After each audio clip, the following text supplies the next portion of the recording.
Hi there guys, it's Newbie Prepping here. I'm Rich. And I'm Mark. And we're here today to talk to you about gold. We've touched upon this before, well I say we, Mark has touched on this before in a few tradable goods videos, but something new has come up. Yes. You'll see by the little image what's come up, there is a company what's bringing out these little gold bars, but they're shaped like a credit card. Great, you know, good for people who want to store gold. I believe they're intended for prepping, because the actual card itself, as you can see, you can break off, and they're individual little 1 ounce, Like literally the size of your finger. Yeah, 1 ounce little bar chip. A similar sort of chip what you put into your mobile phones.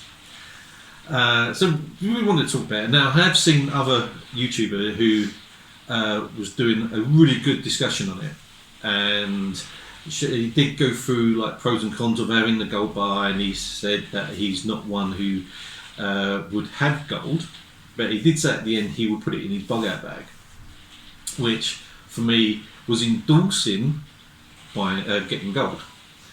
Now, didn't you say before that he had previously always said no to taking gold because... Yes, because you can't eat or drink gold, and that's the normal thing what quite a lot of preppers say. So I just wanted to get this little video out. I know we already talked about gold before. Now, when I saw the video, I thought I'd do some research into it. So, as you see by the images now, I think it's about 800 and something pound, which, okay, it's gold, it's great. Looking at the day's value of gold, so I thought I'd do that comparison. So you're paying over the odds for the actual gold bar. Now I know because they're processing and they produced it into the credit card, and each chip would be roughly about £30 to £30, $40, $45 per 1 ounce chip. So the idea is you just break that bit off, and you got like £30 or $40 in 1 little ounce. But here is another link to show that there are fake gold being sold. So this is my concerns about having gold. One, how do we know that it's gold, as we said before? And two, if you buy these gold bars, this would be 800 odd pound. You're already losing money because obviously they take their bit for producing it in that sort of way. And when you come to buy goods, the person who you're buying the goods from might not need the gold. And just like in Venezuela, when they were selling their gold, that ounce of gold, which is about £30, $40 odd, they was trading it in and even getting less value, you know. So where it should be about £30, $40 odd, it was going for like 15, so you was losing up to half, like that 40% was knocked off, just because they can do that, because they didn't need the gold, but you needed the cash. And generally what they was doing is trading the gold what they had, taking the cash, then buying goods. So even they were transferring it into cash, but they was quite lucky. They would go to certain places. Quite a lot of these places were backed by the government, so they was caught in that trap.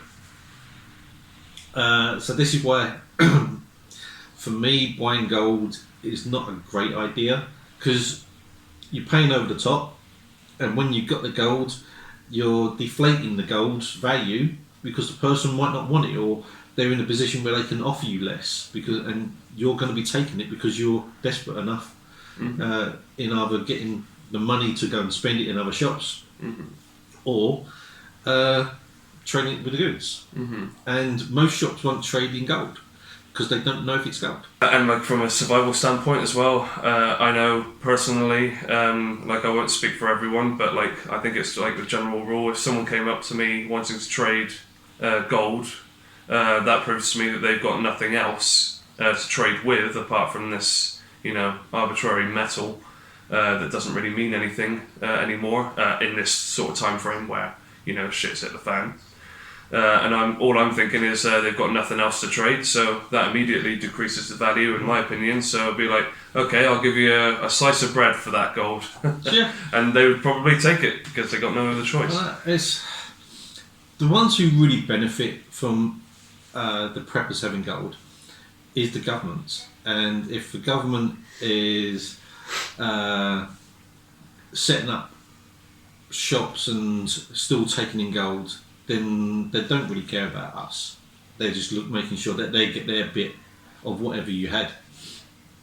So, and then you got the racketeers who try and devalue it just so they get more, and so you're losing that even more so. So having other items that you can trade with would be far better. I know it's convenient having that credit card size bit of gold. Yes, I understand that. But for what you're actually buying and what you're potentially going to get for it,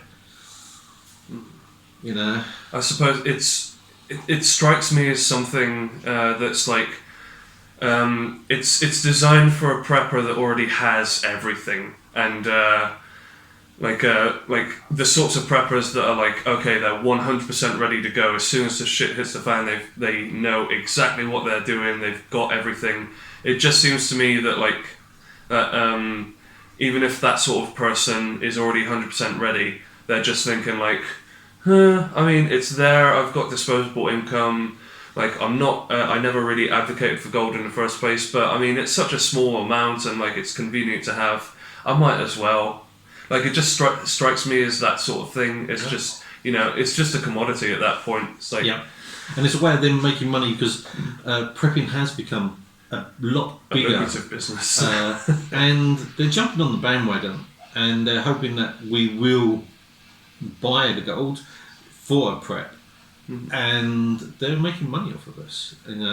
£800 will go a long way in buying, other resources, for yourselves, or getting that better equipment for it to last longer. But yeah. Mm-hmm. So that again, that is my personal view. I'm not a stockbroker or an expert in what's going to happen in the future and how gold could be or won't be a good item, and we can only go by our personal views in what could happen. Yeah. So I mean, it really depends on what the last remaining settlers in the world view as currency. I mean, I think the perfect example would be Fallout, in which they use bottle caps as currency. I mean, sure, maybe at the start of a shit hit the fan situation, gold would still have value to some people, maybe to make them feel normal, but as time progresses, maybe currency will take a different form, such as the bottle caps. So, again, is it a long-term thing? Would it be good to have short-term? I mean, that's up to you. I personally wouldn't carry it either, because all I'm thinking about is long-term, because when you're covering the long-term, you're kind of covering the short-term anyway. Short-term, it is arguable that you've got gold. And if it's a blackout situation where there's no electric, there's pros and cons. So if there's no electric, that means you can't get no cash out of the cash machine. You can't go to the bank and get your cash out, but you've got gold. So yes, you could trade it. Mm-hmm. But the person who's buying it, how does he know what the value of the gold is? He would generally need to look it up. Mm-hmm. And so if he can't check the value of the gold, he would either go on what it used to be worth or how much he deems it's going to be worth. Mm-hmm. So if it can't be checked in the future, even short term in a blackout situation, you're going to get screwed with it, type of thing, because they're just going to say, well, this is how much I'm going to give you. Long term, the price of gold will be reset, because they say there's only so much gold being brought out of the ground. There's been a lot more silver being brought out than gold. So yeah, it's one of those things what we just have to plan for and go on their judgment call. Okay, so that's pretty much everything that we've got to say on this subject now. So we did want to tell you guys, some of our viewers, that we do have a Discord channel now. Yeah. For those of you who use Discord. If you don't, very good platforms, kind of like Skype, but it's more community based, and I find it just generally better than Skype anyway. But it's for like-minded people. There are different areas, so if you're from the US and you see in Walmart there's something going really cheap, what would be good for prepping, just stick it into one of the little like subcategories, and there's like one for the UK, one for Europe. I think even Down Under was one for the Australians and New Zealand folks. Yeah. So just to obviously to try and help out others, we do put up other little videos what might help. Not necessarily from us. No, not from us, but anything that's deemed quite interesting or useful for prepping, we'll put that up. Of course, newbies welcome. Any questions or anything like that. Hopefully, we would be able to answer any questions, or hopefully we get to a point in our community where we've got a lot of people that could be considered experts, and maybe they could answer questions too. That's kind of what we're aiming for. We encourage you to join the Discord channel, and come and say hi to us. Yeah, alrighty. Well, anyway, I've been the resident newbie, Rich. And I'm not the expert, Mark. But we will see you soon. Keep training, and till next time. Yeah, see you again. Yeah. Okay. See ya. Good one. Bye-bye.